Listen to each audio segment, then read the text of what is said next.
حضرت علی رضی اللہ عنہ نے ارشاد فرمایا کہ نبی صاحب نے ارشاد فرمایا اطیب الریح ریح فی الارض الہند، کہ سب سے اچھی خوشبو سرزمین ہند کی ہے۔ یہ حاکم کی روایت ہے۔ علامہ اقبال نے اسی کو کہا تھا، میرے عرب کو آئی ٹھنڈی ہوا جہاں سے، میرا وطن وہی ہے، میرا وطن وہی ہے۔ یعنی نبی علیہ السلام نے ارشاد فرمایا کہ مجھے اس طرف سے ٹھنڈی ہوا آتی ہے۔ تو آقا صلی اللہ علیہ وسلم کا یہ فرمانا کوئی بشارت رکھتا ہے۔ چنانچہ اگر سعودی عرب کے مشرق میں دیکھیں نا تو 4 ملک بنتے ہیں۔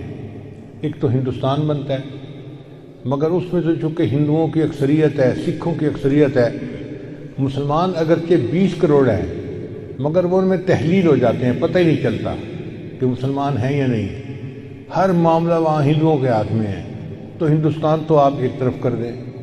پھر اس کے بعد دوسرا ملک ہے ایران۔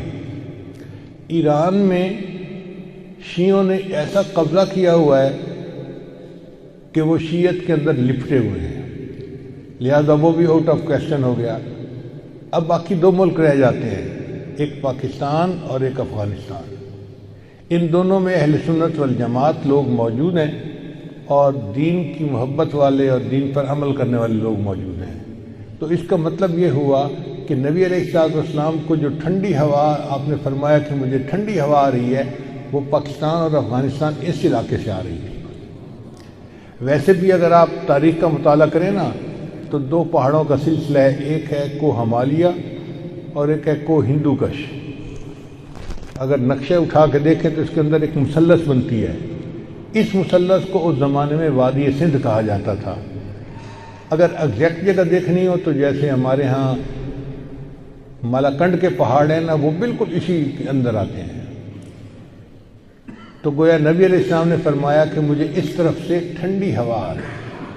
ٹھنڈی ہوا کا کیا مطلب کہ یہاں سے دین کی محنت اٹھے گی اور بالآخر پوری دنیا کے اندر دین پھیلنے کا ذریعہ بن جائے گی۔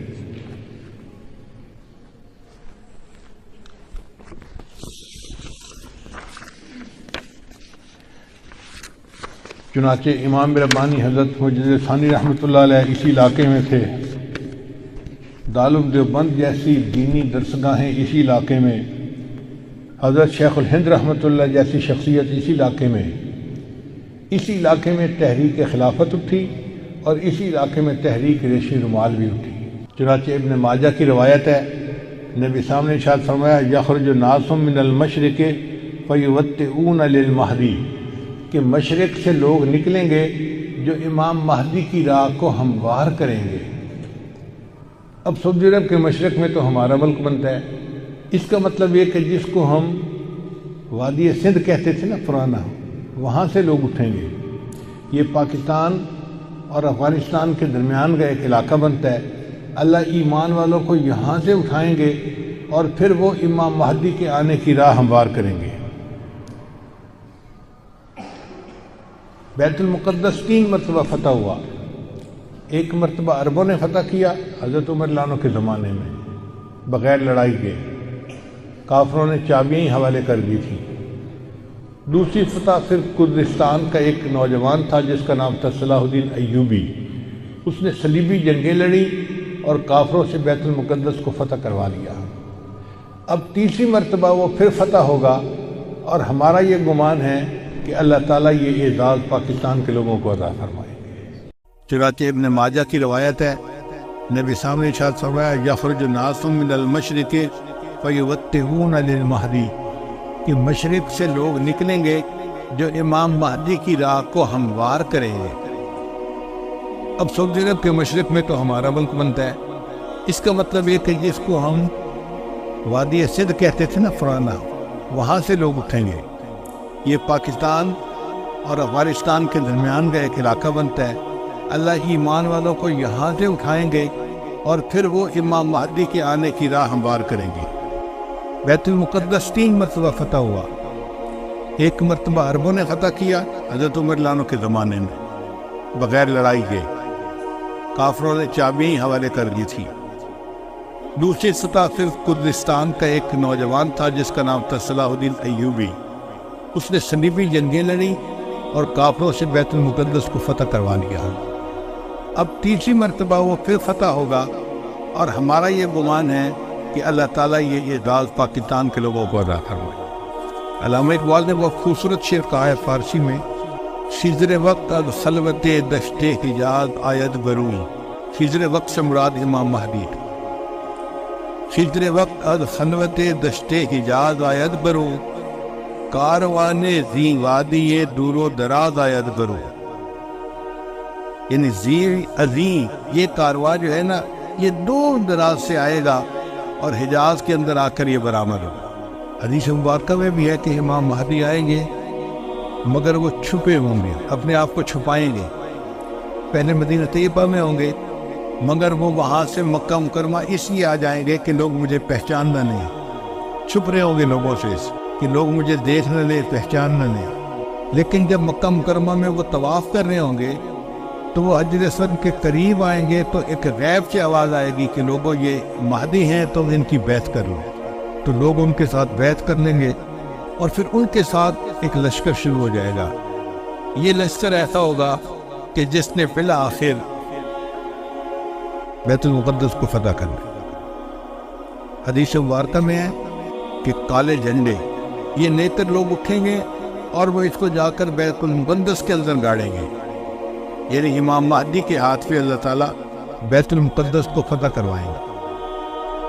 پھر امام مہدی موجود ہوں گے تو ان کی موجودگی میں حضرت عیسیٰ علیہ السلام بھی آئے گی. دمشق کی ایک مسجد ہے، اس مسجد میں وہ نماز کے لیے کھڑے ہوں گے، تکبیر کہی جائے گی تو اتنے میں حضرت عیسیٰ علیہ السلام اس مسجد کے مینارے کے اوپر اتریں گے آسمان سے.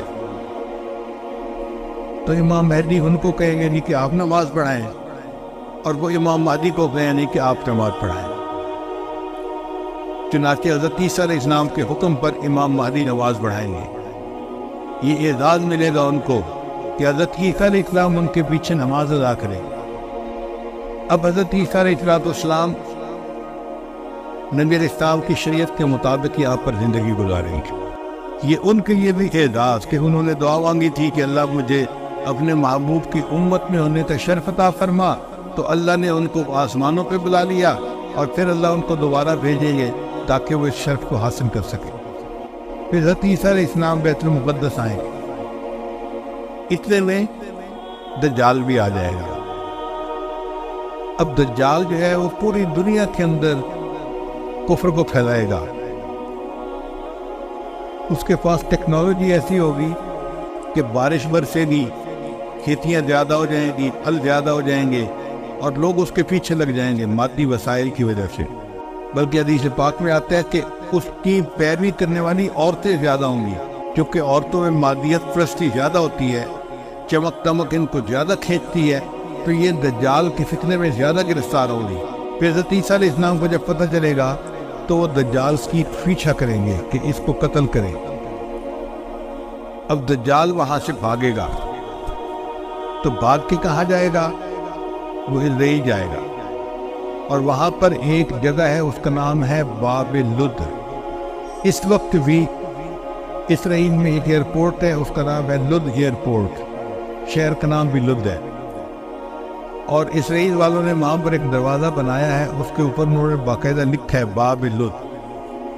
1400 سال پہلے نبی علیہ السلام نے فرما دیا کہ اس جگہ پر دجال پہنچے گا تو عیسیٰ علیہ السلام وہاں پر اس کو قتل کر لیں. بہت عرصہ میں یہ سوچتا رہا کہ دجال نے بھاگنا تھا تو کہیں پہاڑوں میں رفوش ہو جاتا. رشیا کے پہاڑ ہیں، دوسرے ملکوں میں پہاڑ ہیں، پہاڑی سلسلے تو بہت ہیں پوری دنیا میں، تو یہ مقام لد کا کیا مان؟ بعد میں بات سمجھ میں آئی کہ لد کا جو ایئرپورٹ ہے نا وہ سپیس پورٹ بھی ہے. یعنی وہاں سے جہاز بھی اڑتے ہیں اور وہاں سے خلائی گاڑیاں بھی اڑ کے خلا میں جاتی ہیں. اس کا مطلب یہ کہ دجال یہ چاہے گا کہ میں لد پہنچوں اور وہاں سے سپیس شپ میں بیٹھ کے میں خلا میں چلا جاؤں، کیونکہ دنیا میں تو مجھے یہ نہیں چھوڑیں گے، تو میں یہاں دنیا سے چلا ہی جاؤں. تو اس کی کوشش یہ ہوگی کہ میں یہاں سے خلا میں چلا جاؤں. مگر اللہ تعالیٰ فضل فرمائے گے اور عیسیٰ علیہ السلام اس کو اپنی فلائٹ لینے سے پہلے لط کے مقام پہ قتل کر لیں۔ پھر اس کے بعد عیسیٰ علیہ السلام بیت المقدس کے تخت پر بیٹھ کر پوری دنیا کے فیصلے کریں۔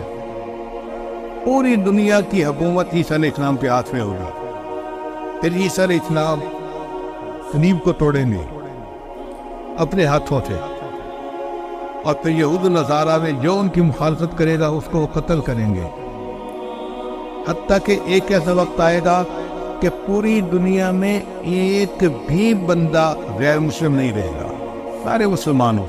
اس وقت اتنی برکتیں ہوگی، حدیث پاک میں آتا ہے کہ ایک گائے کا دودھ پورے خاندان کے لیے کافی ہو جائے گا۔ اب یہ بات تو سمجھ میں آتی ہے، آج ایسی گائے بن گئی ہے جو 100 لیٹر دودھ دیتی ہیں ایک دن میں۔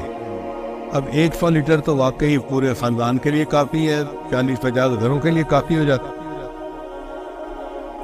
یہ باتیں نبی صاحب نے اس وقت فرمائی جب کہ لوگوں کو اس کا تصور بھی نہیں ہو سکتا تھا۔ میرے آقا صلی اللہ علیہ وسلم کی نگاہ کیسی تھی؟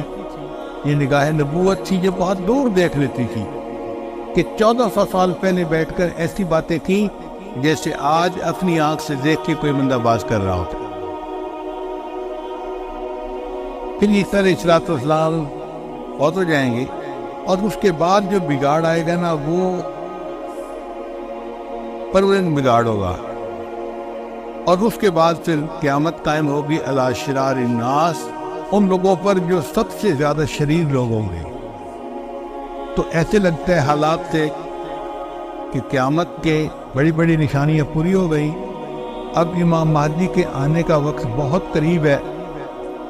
یہ جو حالات میں اتنی بڑی تبدیلی نظر